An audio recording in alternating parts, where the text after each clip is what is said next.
The studio lights were blazing hot against Alex Trebek's face when he saw the card that would haunt him for 20 years.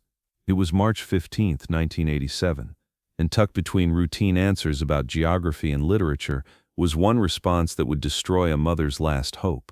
Within the next hour, Alex would make a ruling that could decide whether an 8-year-old girl 2,000 miles away would live or die.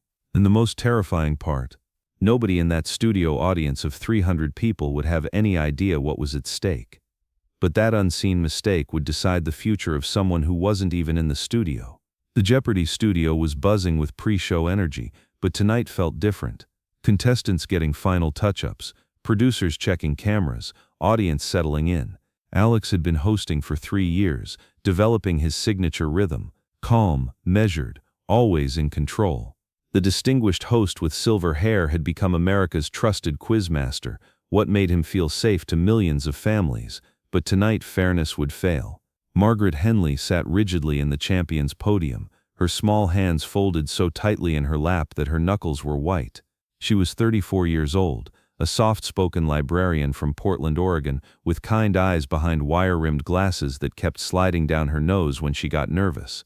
The fluorescent lights made her pale skin look almost translucent, and her brown hair was pulled back in a simple ponytail that revealed the worry lines around her tired eyes. She'd been on the show for 4 days now, winning $47,000. Not a fortune by Hollywood standards, but it might as well have been $1 million to her desperate family. What Alex didn't realize yet was that this single ruling would affect whether a child 2,000 miles away would get the treatment she needed.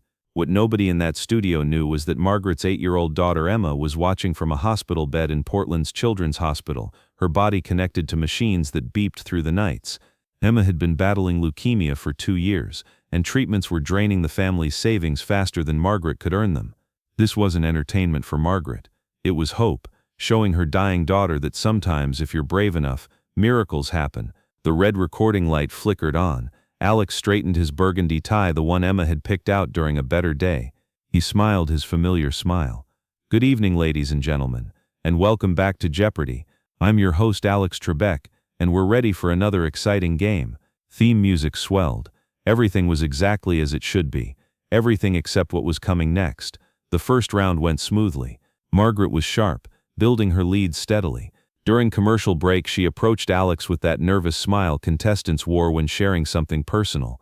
"Mr. Trebek," she said quietly, "I just wanted to thank you. This means so much to my family right now, more than you could ever know." Alex nodded politely. He'd heard similar things from hundreds of contestants. "Well, you're playing beautifully, Margaret. Your daughter must be proud watching at home." Margaret's eyes filled with tears for a moment. "She is.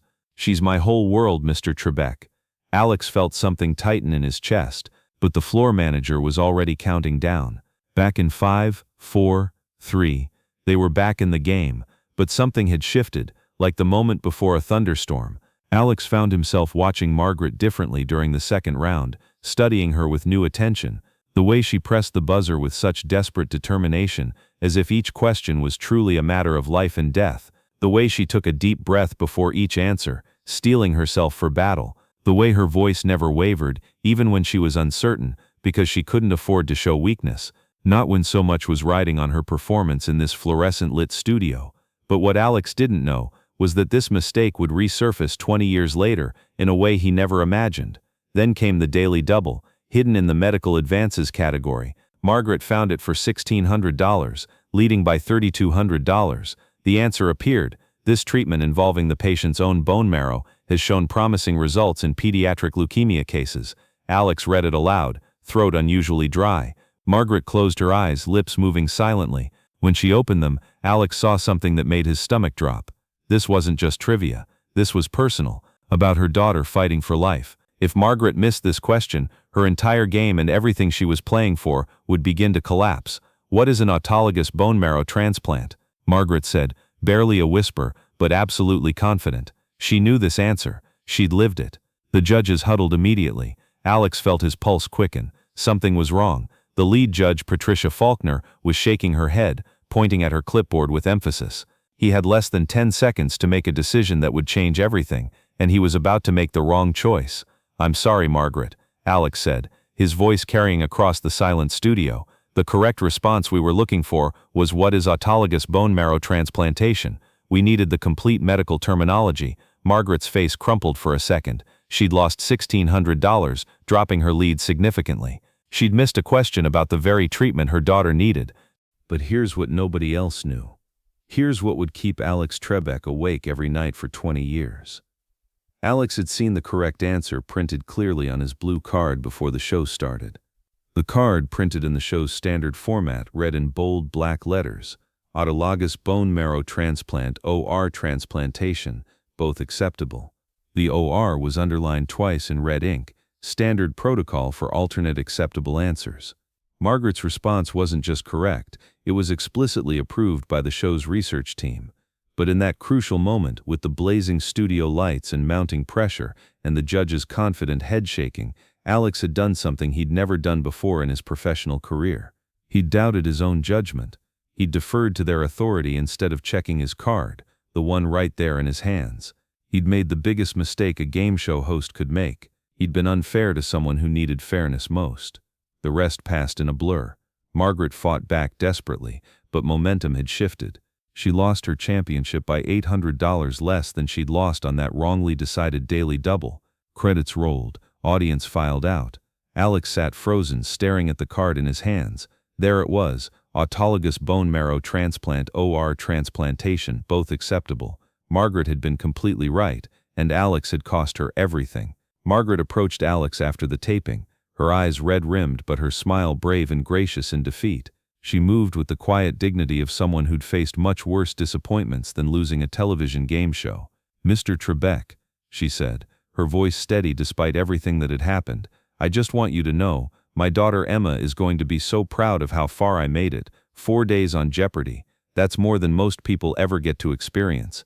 Alex felt like he was drowning in guilt. "Margaret," he started, the words catching in his throat, but she held up a gentle hand to stop him. "The money I won these 4 days," Margaret continued, her voice growing stronger, "it's going to help so much with Emma's treatments. She starts her bone marrow transplant procedure next month. And honestly, I wasn't sure how we were going to afford all the additional costs that insurance won't cover. But now," she smiled through tears, "now we have real hope." Alex wanted to scream the truth, wanted to grab her shoulders and explain what had happened, wanted to demand a retaping, call the producers, fix everything. But the studio was already emptying, and the moment was slipping through his fingers like sand. That night, Alex Trebek sat in his home office with the card. He'd called the producers, but they'd been unsympathetic. The show was edited, scheduled to air. Admitting a mistake would be a legal nightmare.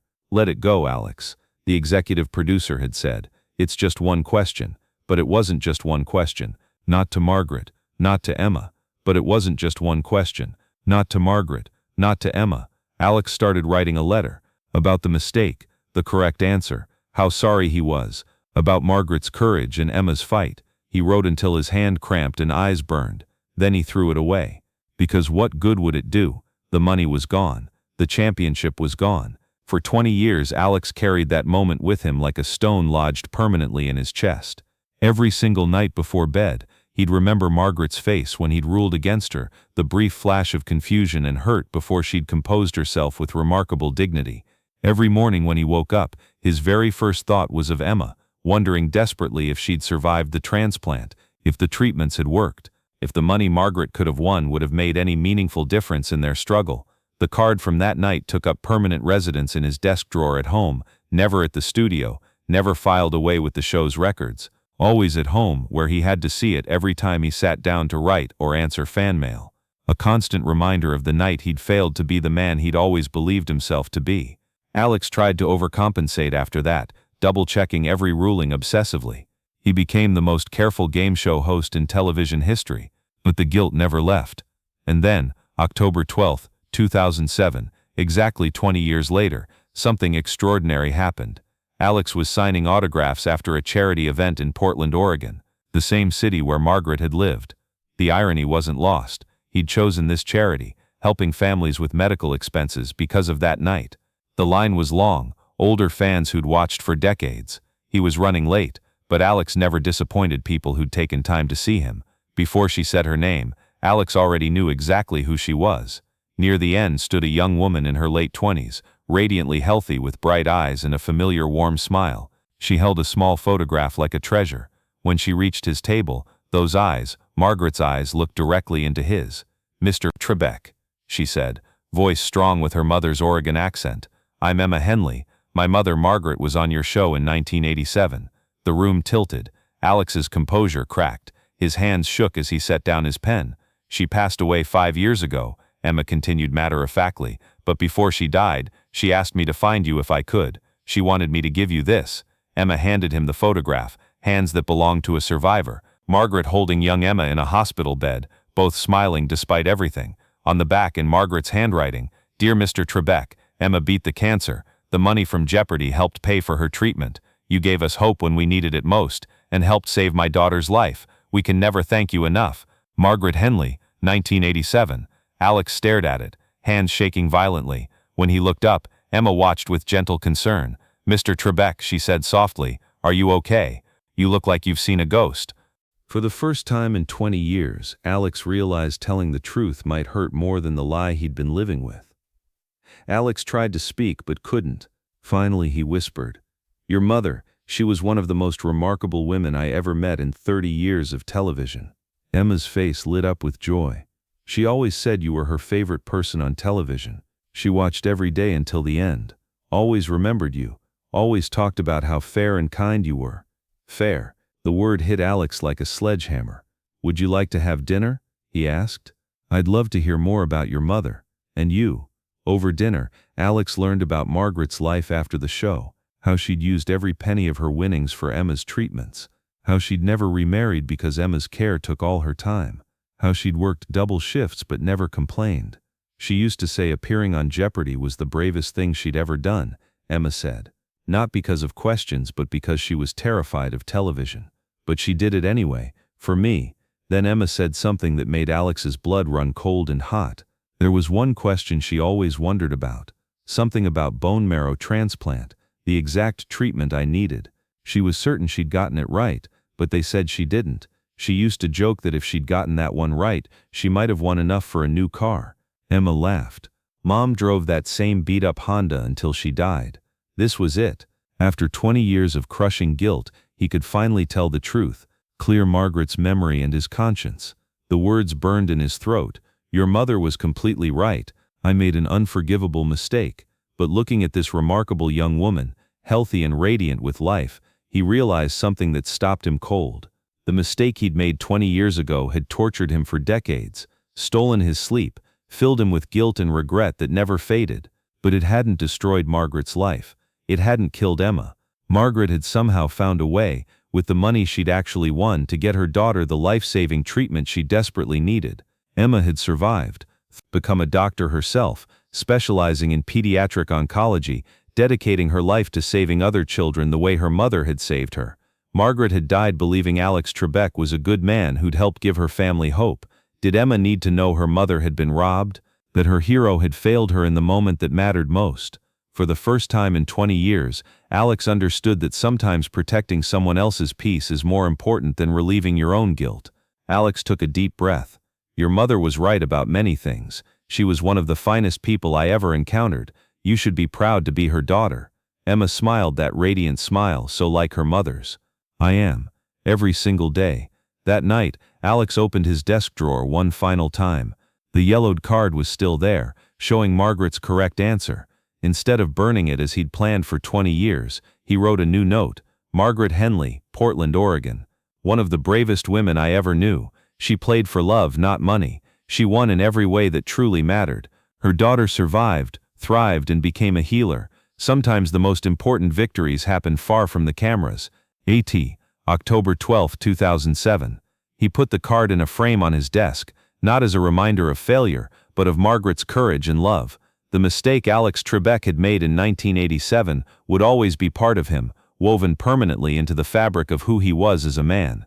But now, finally, after 20 years of carrying that crushing weight alone, he understood something profound that had eluded him for 2 decades. Sometimes the stories we torture ourselves with about our worst moments aren't the complete truth. Sometimes what feels like our biggest failure is just one small painful chapter in someone else's much larger story of victory and triumph. Sometimes the people we think we've failed are infinitely stronger than we ever imagined, and their love can transform even our worst mistakes into something bearable, even meaningful. Margaret Henley had won after all. In every way that truly mattered, she had won completely. What do you think you would have done in Alex's position that night at dinner? Would you have told Emma the devastating truth about her mother's wrongly decided question, or would you have chosen to protect the memory of a woman who died believing in fairness and hope? Share your thoughts in the comments below. Sometimes our hardest decisions happen when nobody's watching, and we all face moments when we must choose between our own need for absolution and someone else's right to peace. Don't forget to like this video and subscribe to our channel for more untold stories. Thank you for watching.